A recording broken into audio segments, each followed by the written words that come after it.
आज 15 अप्रैल 2026 है, दिन है वेडनेसडे का। मैं आज बात करूंगा Anand Rathi shares and stock broker के बारे में।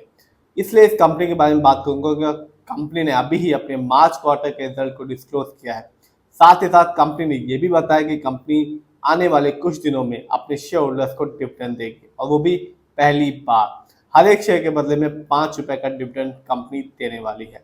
यह वीडियो सिर्फ एजुकेशनल पर्पज है, ना मैं कोई भी स्टॉक खरीदने की सलाह देता हूँ और ना ही बेचने की। तो बात आज Anand Rathi shares and stock broker के बारे में।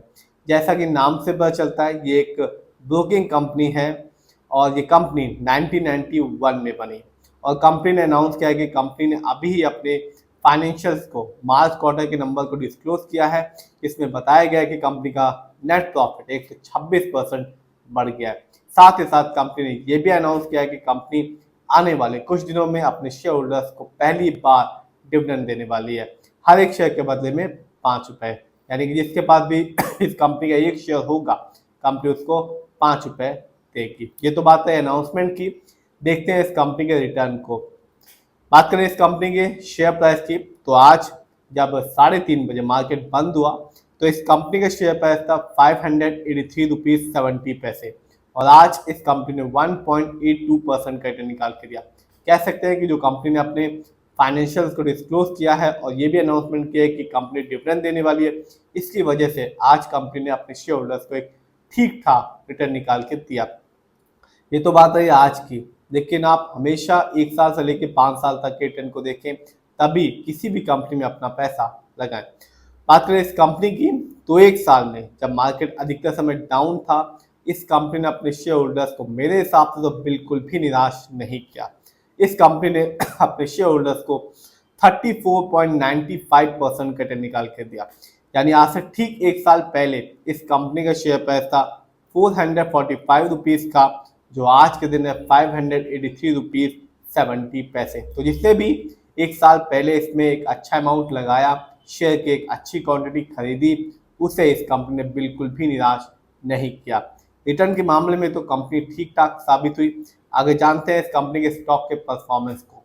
तो 1 साल में इस कंपनी का जो हाईएस्ट शेयर प्राइस गया वो था 794 रुपीज, जबकि 1 साल में इस कंपनी का लोएस्ट शेयर प्राइस आया 416 रुपए का। और मैं लेटेस्ट न्यूज अपडेट बता चुका हूं कि कंपनी ने अभी अपने फाइनेंशियल्स को डिस्क्लोज किया है, मार्च क्वार्टर के नंबर को बताया है। साथ ही साथ कंपनी ने यह भी बताया कि कंपनी आने वाले कुछ दिनों में अपने शेयर होल्डर्स को पहली बार डिविडेंड देने वाली है, हर एक शेयर के बदले में 5 रुपए। यानी कि जिसके पास भी इस कंपनी की एक मोटा अमाउंट होगा, शेयर की एक अच्छी क्वांटिटी होगी, उसे एक अच्छा डिविडेंड का अमाउंट देखने को मिलेगा। ये तो बात है न्यूज़ की। बात करें इस कंपनी के फंडामेंटल्स की, तो जो कंपनी का मार्केट कैप है वो है 3597 करोड़ का। ये कंपनी स्मॉल कैप की है क्योंकि मार्केट कैप 5000 करोड़ के नीचे का है। पीबी रेशियो 2.76 है। शेयर मार्केट में एक अच्छा पीबी रेशियो कहलाता है 1 या तो बिलो 3। इंडस्ट्री पी 35.86 है, बहुत ही अच्छा है क्योंकि शेयर मार्केट में एक अच्छा इंडस्ट्री पी कहलाता है 20 से लेकर 25 के बीच में। ये बताता है कि जो स्टॉक है कंपनी का शेयर मार्केट में कैसा परफॉर्म कर रहा है, क्या वो बहुत ज़्यादा महंगा तो नहीं हो गया, क्या वो बहुत ज़्यादा सस्ता तो नहीं हो गया। डेट टू इक्विटी 0.93 है। आप भी देख सकते हैं इस कंपनी पर लोन कर्ज ना के बराबर है। आरओई 6.96 है, कम है क्योंकि शेयर मार्केट में एक जो अच्छा आरओई कहलाता है वो होता है किसी भी कंपनी का 15% से लेकर 20% के बीच में। आरओई बहुत इंपॉर्टेंट चीज़ होता है, और जब भी आप किसी कंपनी के फंडामेंटल्स को देखें तो आरओई जरूर देखें, क्योंकि ये बताता है कंपनी कैसे शेयर होल्डर्स के पैसे को इस्तेमाल कर रही है। यदि कंपनी सही से इस्तेमाल करती है और अच्छे प्रोजेक्ट्स में लगाती है तो आगे चल के एक अच्छा बेनिफिट रिटर्न देखने को मिलता है। यदि कंपनी ऐसा नहीं कर पाती तो रिटर्न पाने की जो पॉसिबिलिटीज होती है वो कम हो जाती है। इस कंपनी का ईपीएस है 16.92, बहुत ही कम है क्योंकि शेयर मार्केट में एक अच्छा ईपीएस कहलाता है 80 और से ज़्यादा का। ये बताता है कंपनी लास्ट 12 महीने में कितना कमाया। डिविडेंड यील्ड 1.73% है। शेयर मार्केट में एक अच्छा डिविडेंड यील्ड कहलाता है 2% से लेकर 6% के बीच में। हाई डिविडेंड यील्ड अच्छा कहलाता है। जानते हैं इस कंपनी के फाइनेंशियल कंडीशन को। यदि मैं मार्च क्वार्टर को देखूं तो कंपनी का मार्च क्वार्टर में रेवेन्यू था 256 करोड़ का, जबकि 2025 में इस कंपनी का ईयरली रेवेन्यू रहा 847 करोड़ का। प्रॉफिट मार्च क्वार्टर में इस कंपनी का प्रॉफिट था 42 करोड़ का, जबकि 2025 में इस कंपनी का ईयरली प्रॉफिट था 104 करोड़ का। नेटवर्थ कंपनी का नेटवर्थ 2025 में था 504 करोड़ का, जबकि 2024 में इस कंपनी का नेटवर्थ था 393 करोड़ का। नजर डालते हैं इस कंपनी के शेयर होल्डिंग पैटर्न में, देखते हैं कि किसने कितना पैसा इस कंपनी पे लगा लगता है। तो प्रमोटर यानी कि इस कंपनी के जो ओनर्स हैं उनका पैसा इस कंपनी में सबसे ज्यादा लगा हुआ है।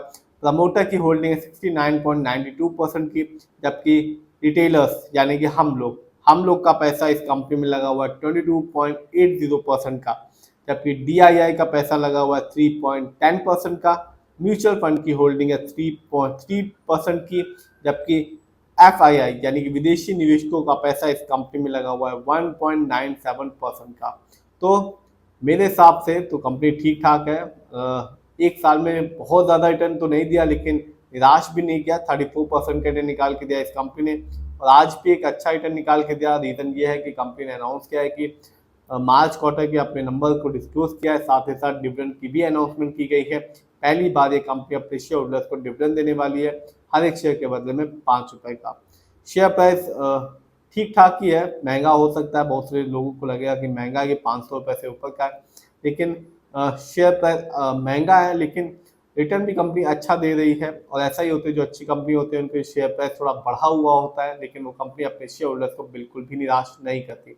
पेनी स्टॉक में क्या होता है कि रिटर्न देगी नहीं देगी, आपने पेनी स्टॉक में पैसा लगाया तो डूब भी सकता है, और माला माल भी पेनी स्टॉक कर सकता है। तो पॉसिबिलिटीज जीतने की भी होती है और हारने की भी होती है पेनी स्टॉक में, लेकिन अच्छी कंपनियों में पॉसिबिलिटीज लॉन्ग टर्म में सिर्फ और सिर्फ जीतने की होती है।